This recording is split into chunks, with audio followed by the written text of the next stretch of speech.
নমস্কার, সুরজিৎ মান্না ক্রিয়েশনস চ্যানেলের পক্ষ থেকে তোমাদের সবাইকে সুস্বাগতম। আশা করি তোমরা সকলে ভালো এবং সুস্থ আছো। আমি তোমাদের জন্য এই ভিডিওটিতে তুলে ধরছি 2025 সালের ক্লাস 6-এর রায় ও মার্টিন প্রশ্নবিচিত্র থেকে সেকেন্ড ইউনিট টেস্টের জন্য বিজ্ঞান ও পরিবেশ থেকে এক সেট প্রশ্নপত্রের সম্পূর্ণ সমাধান করছি। এর আগে আমি তোমাদের সামনে ক্লাস 6-এর রায় ও মার্টিন প্রশ্নবিচিত্র থেকে সেকেন্ড ইউনিট টেস্টের জন্য ভূগোল এবং ইতিহাসে যতগুলো সেট ছিল সেগুলো সম্পূর্ণ আলোচনা করে দিয়েছি এবং পরিবেশ বিজ্ঞানের আলোচনা চলছে এবং বাংলা ও আর একটা সেট বাকি রয়েছে। ওই সমস্ত ভিডিওগুলি দেখতে চাইলে আমার চ্যানেলের প্লে লিস্টে গিয়ে দেখে নাও, নাহলে এই ভিডিও ডিসক্রিপশনে তার লিঙ্ক দেওয়া আছে, ওখানে ক্লিক করে দেখে নিতে পারো। তার আগে তোমাদের কাছে অনুরোধ, তোমরা ভিডিওটি না টেনে পুরোটা দেখো। ভিডিওটি কেমন হলো কমেন্ট করে জানিও, ভিডিওতে লাইক দাও এবং শেয়ার করো এবং চ্যানেলে নতুন হলে চ্যানেলটিকে সাবস্ক্রাইব করে চ্যানেলের সঙ্গে যুক্ত হয়ে যাও। আলোচনা শুরু করছি 222 নম্বর পেজের 12 number model set Barasat PCS government high school and Panskura Bradley Birt high school, এই দুটো স্কুলের প্রশ্নপত্র সেটটি আলোচনা করছি। এর আগে আমি 1 থেকে 11 পর্যন্ত স্কুলের প্রশ্নপত্রের সেটগুলো আলোচনা করে দিচ্ছি। তোমরা ওই ভিডিওগুলো দেখতে চাইলে আমার চ্যানেলের প্লে লিস্টে গিয়ে দেখে নাও, নাহলে এই ভিডিও ডিসক্রিপশনে তার লিঙ্ক দেওয়া আছে, ওখানে ক্লিক করেও দেখে নিতে পারো। একে থেকে সঠিক উত্তরটি নির্বাচন করো। 1 নম্বর হচ্ছে ব্যাসল্ট হলো অপশান এ তে আগ্নেয় শিলা। 2 নম্বরে সাধারণ তুলাযন্ত্র দ্বারা মাপা হয়, অপশান বি তে বস্তুর ভর। 3 নম্বরে ইলেকট্রিক হর্ন বাজানো হলে শক্তির রূপান্তর হয়, সি তে বৈদ্যুতিক শক্তি থেকে শব্দ শক্তি। 4 নম্বরে এসআই তে তাপের একক হলো, অপশান ডি তে পাস্কাল।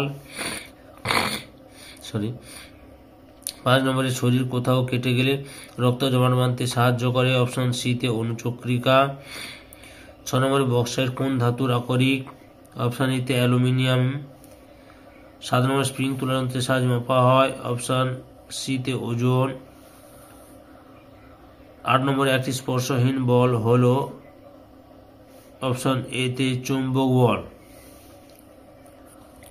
2 থেকে শূন্যস্থান পূরণ করো যে কোনো 7টি। প্রথমে রয়েছে পেট্রোলিয়াম হলো এক প্রকার ড্যাশ জ্বালানি, জীবাশ্ম জ্বালানি। 2 নম্বরে এসআইতে আলোর তীব্রতা একক হলো ড্যাশ ক্যান্ডেলা। 3 নম্বরে ঘর্ষণের ফলে বস্তু ড্যাশ ক্ষয় হয়।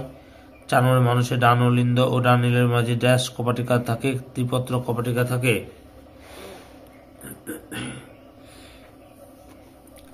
5 নম্বর চাপ গুণিত ক্ষেত্রফল সমান বল। 6 নম্বর স্বাভাবিক মানুষের হৃদস্পন্দন মিনিটে 72 থেকে 80 বার হয়। 7 নম্বর ঘনত্ব সমান ভর ভাজিত আয়তন। 8 নম্বর রক্তের জলীয় অংশকে প্লাজমা বলে।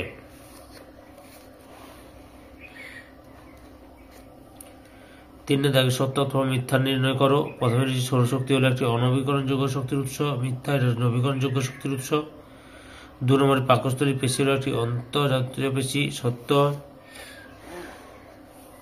পিউমিজকে পাললিক শিলা বলে, মিথ্যা, পিউমিজ হচ্ছে রূপান্তরিত শিলা।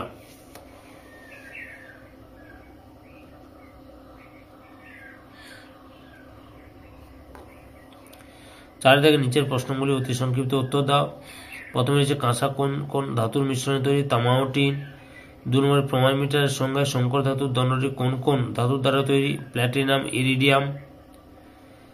3 নম্বরে দুটি নবীকরণযোগ্য শক্তির উৎসের উদাহরণ দাও, সৌরশক্তি, বায়ুশক্তি। 4 নম্বরে কোমরের অস্থিসন্ধিতে পায়ের উপরের হাড়টির নাম কি, ফিমার। 5 নম্বরে ওজন ও উচ্চতার সঙ্গে দেহভর সূচকের সম্পর্কটি লেখো। লক্ষ্য করো, এই যে উচ্চতার সঙ্গে দেহভর সূচকের সঙ্গে ওজন এবং উচ্চতার সম্পর্ক আছে, BMI বা দেহভর সূচক সমান W ভাজিতক H স্কয়ার, অর্থাৎ সমান ওজন বাই উচ্চতা স্কয়ার। এক্ষেত্রে ওজন কেজিতে এবং উচ্চতা মিটারে প্রকাশ করা হয়। পরের প্রশ্ন 6 নম্বরে CNG এর পুরো নাম কি, কম্প্রেসড ন্যাচারাল গ্যাস। 7 নম্বরে লাভা কাকে বলে।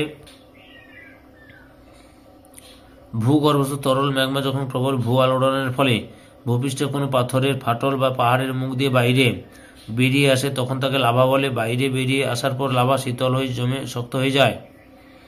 পরের প্রশ্ন, ফুসফুসে কতগুলি বায়ুথলি থাকে, 10 কোটি। 9 নম্বর বিঘত কিসের একক, দৈর্ঘ্যের একক। 10 নম্বরে শ্বেত রক্তকণিকার কাজ কি? লক্ষ্য করো শ্বেত রক্তকণিকার কাজ আগ্রাসনের মাধ্যমে জীবাণু ধ্বংস, অ্যান্টিবডি উৎপাদন, হেপারিন ক্ষরণ, হিস্টামিন ক্ষরণ ইত্যাদি।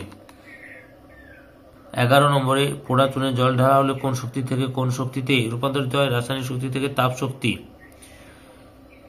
12 নম্বরে একটি লব্ধ রাশির উদাহরণ দাও। ক্ষেত্রফল। 5 দাগে সংক্ষিপ্ত উত্তর দাও যে কোনো 10টি। প্রথমে রয়েছে বার্নৌলির নীতিটি লেখ। যে স্থানে কোনো গতিশীল গ্যাস বা তরল বেশি বেগ নিয়ে চলে সেই স্থানে ওই গতিশীল গ্যাস বা তরলের চাপ কম হয়, এটি বার্নৌলির নীতি। 2 নম্বরে লিন্ডম্যানের 10% সূত্রটি লেখ। প্রতিটি পুষ্টি স্তরে গৃহীত শক্তির 10% ওই পুষ্টি স্তরে জীবদের দেহ গঠনের কাজে লাগে, যা পরবর্তী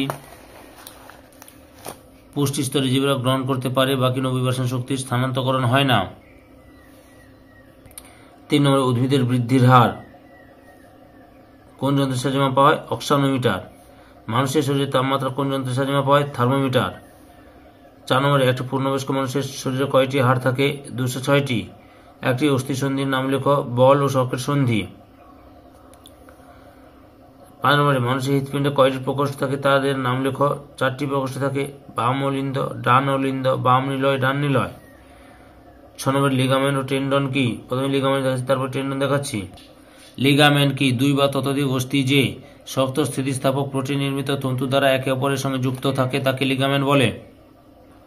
টেন্ডন যে যোজক কলা দ্বারা অস্থিপেশী অস্থির সঙ্গে যুক্ত থাকে তাকে টেন্ডন বলে। এটি দৃঢ় অস্থিতিস্থাপক প্রোটিন তন্তু দ্বারা নির্মিত। পরের প্রশ্ন 7 নম্বর পুকুরের বাঁধের নিচের দিক চওড়া করা হয় কেন?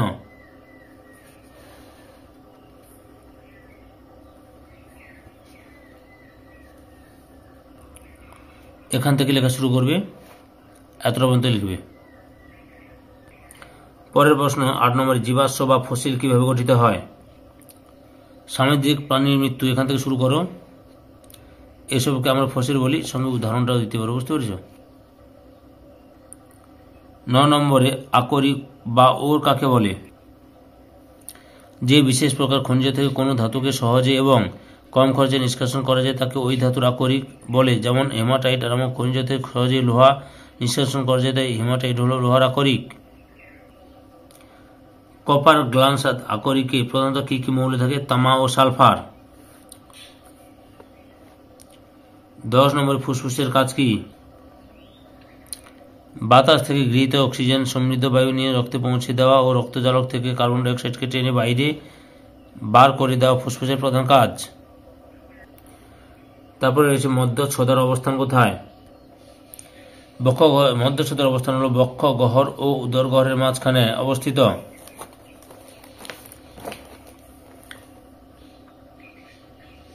11 নম্বরে তীব্র ঝড়ে ঘরের টিনের চালা উড়ে যায় কেন? উত্তরটি ঝড়ের, এখান থেকে শুরু করবে, এত পর্যন্ত লিখবে। এই ভিডিওর লাস্ট প্রশ্ন 12 নম্বরে খাদ্য জ্বালা কাকে বলে? লক্ষ্য খাদ্য জ্বালা কাকে বলে, এখান থেকে এত পর্যন্ত লিখবে, সঙ্গে উদাহরণ দিয়ে দিবে। বুঝতে পেরেছ? সম্পূর্ণ ভিডিওটি দেখে আমার চ্যানেলে পাশে থাকার জন্য তোমাদের সবাইকে অসংখ্য অসংখ্য ধন্যবাদ।